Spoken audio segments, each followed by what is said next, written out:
Hi, everyone. This lesson will discuss the management of patients with pneumonia, one of the most common respiratory conditions you'll encounter both in the hospital and on the NCLEX. We'll review what pneumonia is, why it impairs gas exchange, how to recognize the key signs and symptoms, and the priority nursing interventions that improve patient outcomes. We'll also connect the patho to assessment findings, medications, diagnostics, and patient education so you can confidently care for patients with pneumonia in clinical practice. By the end of this lesson, you should be able to explain how pneumonia affects gas exchange, distinguish between the different types of pneumonia, and identify the risk factors, signs and symptoms, and diagnostic tests used to confirm the disease. You'll also learn to prioritize medical and nursing interventions, including oxygen therapy, intensive spirometry, and airway clearance techniques. Finally, you'll also be able to apply clinical judgment to recognize complications, evaluate patient outcomes, and develop an evidence-based plan of care that promotes recovery and prepares patients for a safe discharge. Pneumonia is an infection and inflammation of the lung tissue, or also known as the parenchyma. It is caused by microorganisms such as bacteria, viruses, fungi, or mycobacteria. As the immune system responds, the alveoli fills with inflammatory fluid and pus instead of air, making gas exchange less efficient and leading to symptoms like cough, fever, shortness of breath, and low oxygen levels. We classify pneumonia based on where it's acquired. Community acquired occurs outside the hospital. Healthcare associated pneumonia is patients with significant healthcare exposure. Hospital acquired, it develops 48 hours after or more from admission, and ventilator associated pneumonia occurs in patients receiving mechanical vents. Identifying the type of pneumonia helps guide the most appropriate antibiotics. So let's say a patient presents themselves into the emergency room with signs and symptoms of pneumonia. It would behoove the doctor to culture this patient upon admission because cultures take 2 days to come in. So if it gets delayed for culturing, and we remember to do this culture maybe like 3 days after the patient's been admitted, and it comes back positive for pneumonia, insurance companies will say that the pneumonia happened in the hospital. So it's important to understand how we know pneumonia. If it's positive less than 48 hours, it is community, which means it did not happen in the hospital.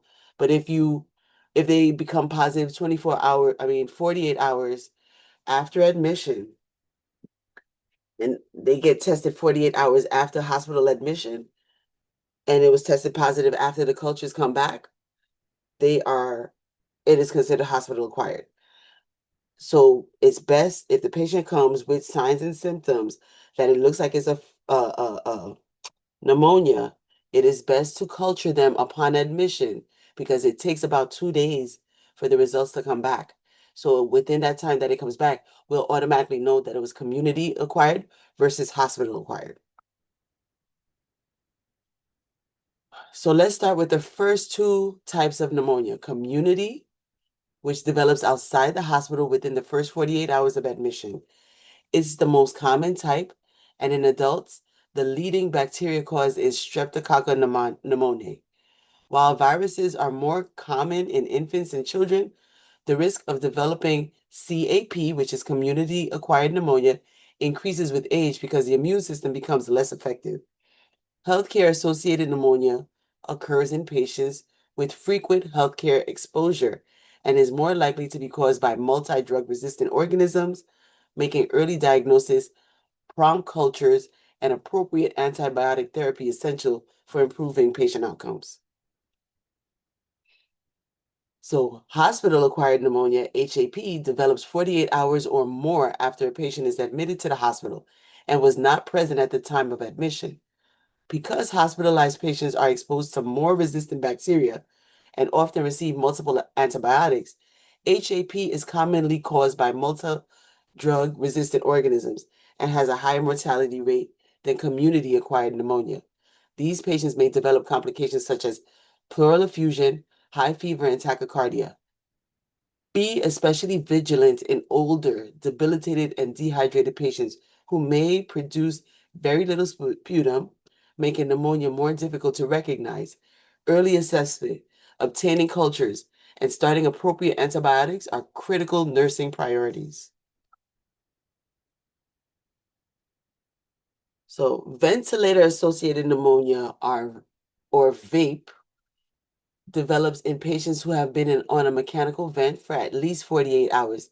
These patients are at high risk because the endotracheal bypasses the body's normal airway defenses, allowing bacteria to enter the lungs more easily.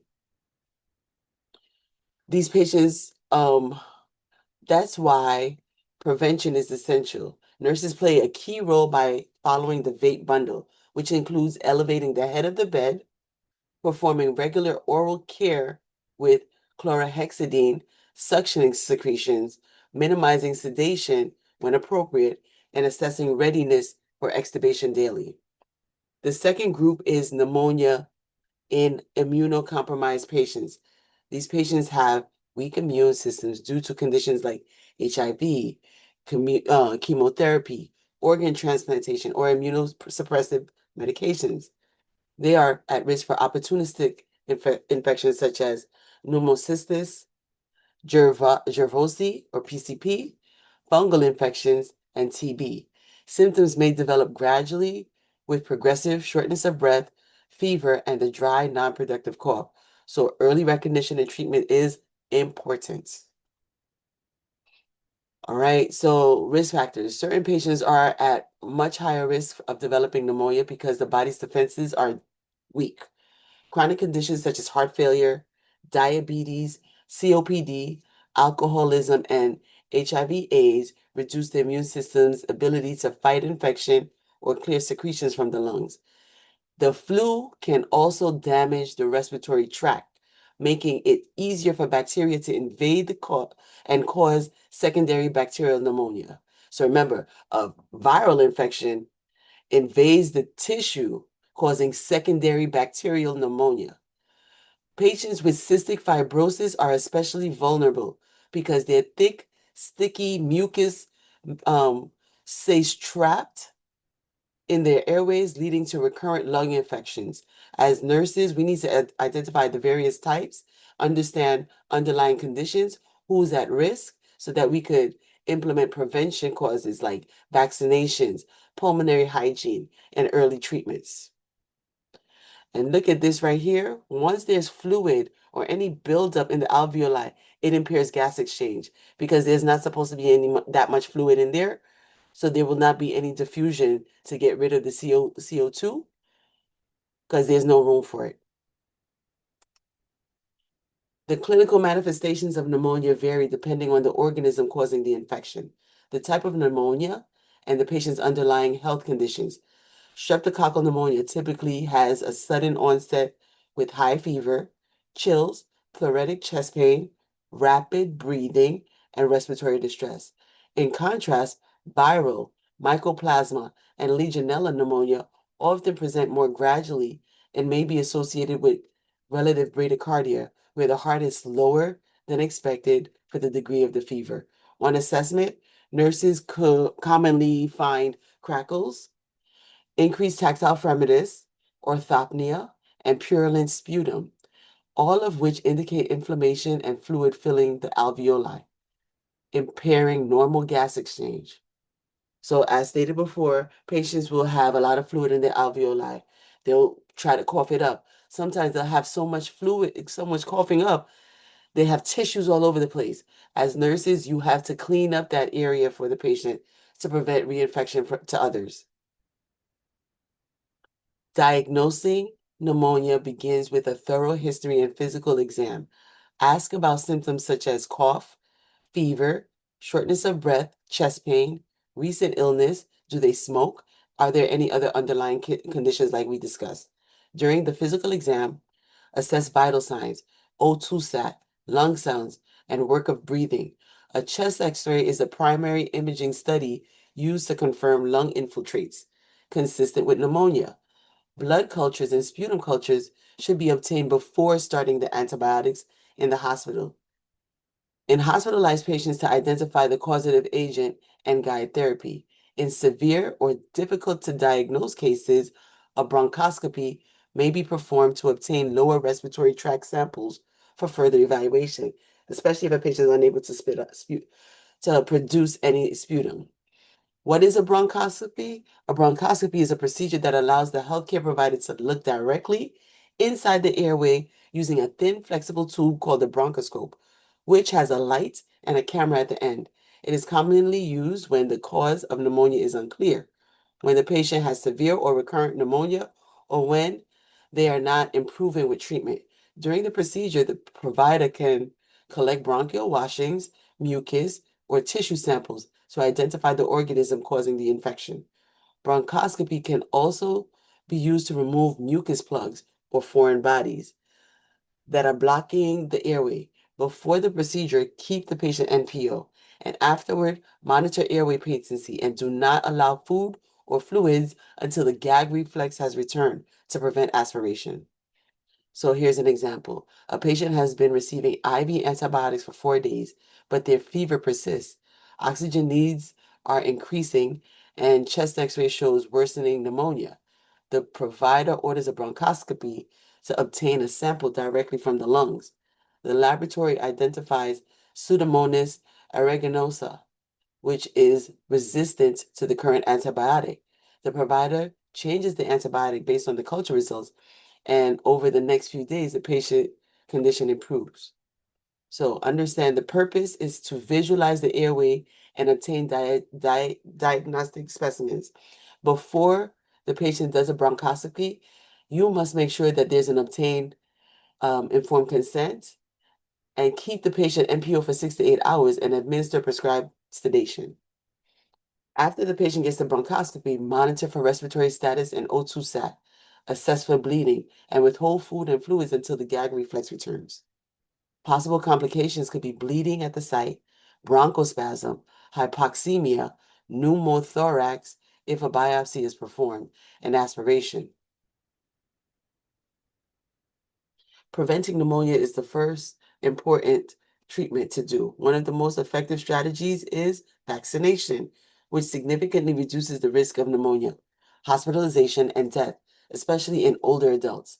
There are two types of pneumonia vaccines, and they are recommended for all adults 65 and older, as well as adults 19 years and older with conditions that weaken the immune system or increase their risk of infection.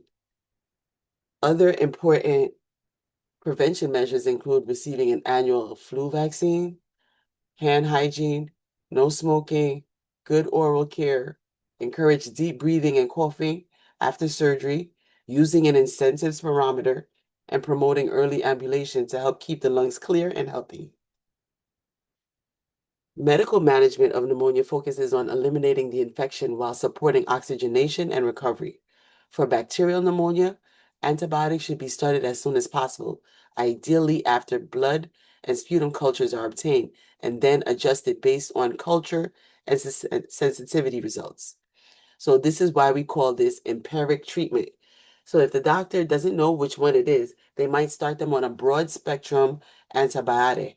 But before we start the broad spectrum antibiotic, you need to get the cultures first. Now, we know it takes 2 days. So after we get the cultures, we're going to give the patient their antibiotics.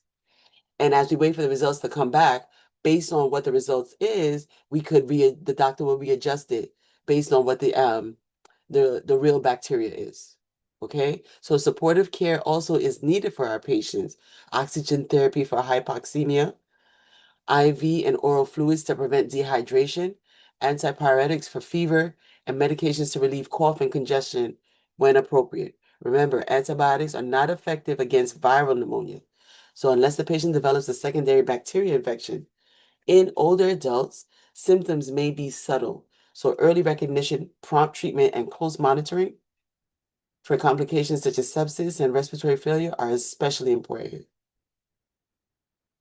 COVID-19 is caused by SARS-CoV-2 and can range from no symptoms to several viral pneumonia and acute respiratory distress syndromes, or ARDS. Common symptoms include fatigue, muscle aches, nasal congestion, sore throat, diarrhea, and the loss of taste and smell. Most patients with mild disease can be managed at home with rest, hydration, and fever, reducing medications, while monitoring for worsening symptoms. Patients who develop pneumonia or low O2 levels often require hospitalization because they are at increased risk of blood clots, respiratory failure, and shock. So it's important to kind of understand we're still learning what COVID can do, even though it's been nearly 7 years later. When assessing a patient with bacterial pneumonia, start with a complete respiratory assessment. Monitor vital signs. Pay close attention to temperature, respiratory rate, heart rate, blood pressure, and oxygen saturation. Assess the patient's sputum, noting the amount, the color, the odor, and consistency, as changes can help identify the severity of infection. The only way for you to check for lung sounds is by checking the base of the lungs, because you cannot hear the base of the lungs in the anterior part. It's in the back. Okay? So evaluate that for the severity of cough. Assess for tachypnea, shortness of breath, and increased work of breathing. Inspect the chest and for symmetry and auscultate for crackles, diminished breath sounds, or bronchial breath sounds. In older adults, don't overlook confusion, fatigue, dehydration, edema, or worsening heart failure, as these may be the earliest signs of pneumonia rather than fever or a productive cough. So, clinical example would be a 72-year-old woman admitted with community-acquired pneumonia. So if she has community-acquired pneumonia, what does that mean? When did it occur? Did she get it from the hospital?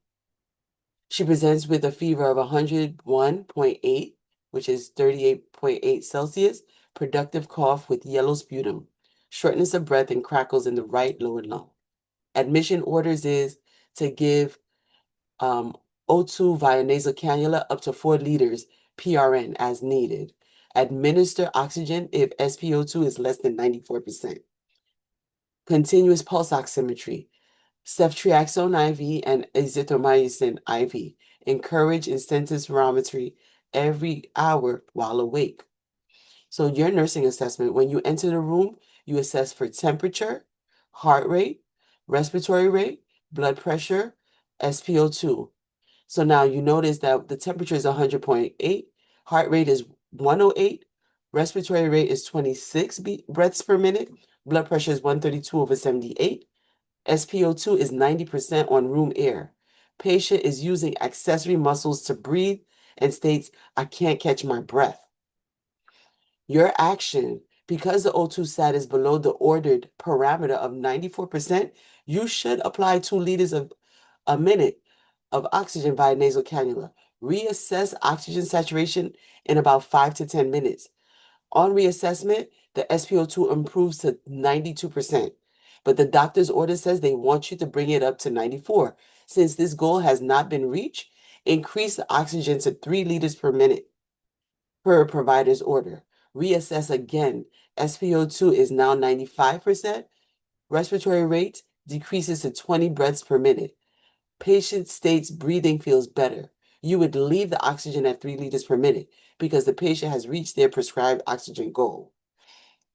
All right. So the provider's order stays up to 4 liters if SpO2 is less than 94%. This does not mean automatically start at 4. As a nurse, you should assess the patient first. Start with the lowest amount of oxygen, likely to improve often with 1 to 2 via nasal cannula. Reassess after each adjustment. Increase oxygen gradually until patient's SpO2 is at or above 94, or until reaching the ordered maximum 4 liters per minute. This demonstrates nursing process. Assess SpO2 to 90%. You implemented oxygen. You evaluated, you reassessed SpO2 and symptoms, and you adjusted titrated oxygen within provider's order. until the desired oxygen saturation has been achieved.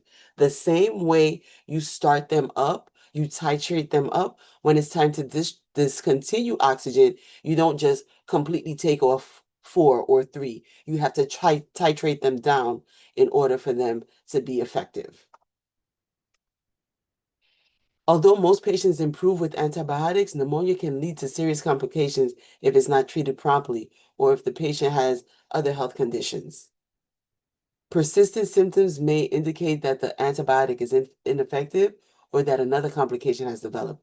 The infection can spread into bloodstream, causing sepsis and septic shock, which are life-threatening emergencies. Severe inflammation may also result in respiratory failure, requiring high-flow oxygen or mechanical ventilation. Other complications include atelectasis, where the alveoli collapse due to mucus plugging, pleural effusion, which is a fluid collecting around the lung, and delirium, especially in older adults, which may be the first sign that you will see in your patients and know that their condition is worsening. As nurses, early recognition and prompt intervention are essential to prevent these complications and improve patient outcomes. The goal of care for a patient with bacterial pneumonia is focusing on restoring normal respiratory function and prevent complications. We want the patient to maintain a clear airway with effective coughing and improve oxygenation. As symptoms improve, we encourage gradual increase in activity while ensuring adequate rest. Maintaining proper hydration helps thin the secretions, making them easier to cough up, while good nutrition supports healing and immune function. Before discharge, patients should understand their medications, complete their full course of antibiotics, use preventative measures such as vaccinations and hand hygiene, know when to seek medical attention. Ultimately, our goal is for our patient to recover without complications and safely transition back home or to the next level of care. So when you use an incentive spirometer, it helps take slow, deep breaths, which expands the alveoli. The tiny air sacs where the gas exchange occurs, the patient needs that. In pneumonia, many alveoli become filled with fluid or mucus, and others may have collapsed, a condition called atelectasis. Using the incentive spirometer helps reopen the collapsed alveoli, improve oxygenation, mobilize secretions, and reduce the risk of additional lung complications. It also encourages better ventilation after surgery or during prolonged bed rest. Think of it as physical therapy for the lungs. The more the patient uses it correctly, the better the lungs expand and recover. Imagine 2 patients with pneumonia who are lying in bed. One patient regularly used the incentive spirometer every hour while awake, 10 times. They take deep breaths, expand their lungs, clear mucus, and maintain good oxygen levels. The patient might also report, it makes me cough a lot. That's a good sign because you're getting all that extra fluid out of your lungs. The second patient doesn't use it, takes only shallow breaths, becomes because of pain or fatigue and mucus buildup. Their alveoli begin to collapse, oxygen levels drop, and they are more likely to develop atelectasis, worsening pneumonia, or respiratory failure. That's why nurses encourage patients to use their incentive spirometer 10 times every hour while awake. When it comes to chest physiotherapy or chest PT, CPT, it's a group of techniques used to help loosen and remove mucus from the lungs. It includes postural drainage, where the patient is positioned so gravity helps drain secretions, chest percussion, which involves gently clapping the chest with cupped hands, and vibration, which helps move mucus toward the larger areas so it can be coughed up. CPT is especially helpful for patients with pneumonia, cystic fibrosis, or excessive mucus production who have difficulty clearing secretions on their own. By removing the secretions or mucus, chest physiotherapy improves ventilation, enhances oxygenation, and reduces the risk of atelectasis or worsening infection. A patient with bacterial pneumonia has thick secretions and a weak cough. Despite coughing, they're unable to clear up the mucus. The respiratory therapist performs chest PT by percussing the patient's back while they're positioned to drain the affected lung. After treatment, the patient coughs up a large amount of sputum. Breath sounds improve, and their O2 sat increases from 91 to 95. This demonstrates how chest PT helps improve airway clearance. Chest PT loosens the mucus so the patient can cough it up. It often is used together with hydration, coughing, and deep breathing exercises, incentive spirometry, and early ambulation to maximize lung expansion and improve oxygenation. By the time the patient is ready to be discharged, we expect to see measurable improvements in their condition. The patient should demonstrate improved airway patency with easier breathing, better oxygenation, and the ability to clear secretions effectively. They should be able to balance rest with gradually increasing activity. They're not going to be able to be bouncing around as quickly as before. They need to work their way back up. So activity as tolerated, and their strength will build up as well to return. Adequate hydration and nutrition support recovery and help the body fight infection. The patient should also understand their treatment plan, including completing the full course of antibiotics, using breathing exercises such as the incentive spirometer, and recognizing warning signs that require medical attention. Most importantly, the patient should recover without complications such as respiratory failure, sepsis, or pleural effusion, and safely return to their normal levels of function. As I wrap up, remember that pneumonia is an infection that impairs gas exchange and requires early recognition and treatment. Different types of pneumonia have different causes and treatment considerations, but all require a thorough assessment and prompt intervention. As nurses, your priority is to maintain oxygenation, promote airway clearance, administer prescribed therapies, and monitor for complications such as respiratory failure and sepsis. Encourage preventive measures such as vaccination, hand hygiene, smoking cessation, and pulmonary hygiene. Ultimately, timely nursing care and patient education play a critical role in improving outcomes and helping patients recover safely. Thank you. I hope this helps.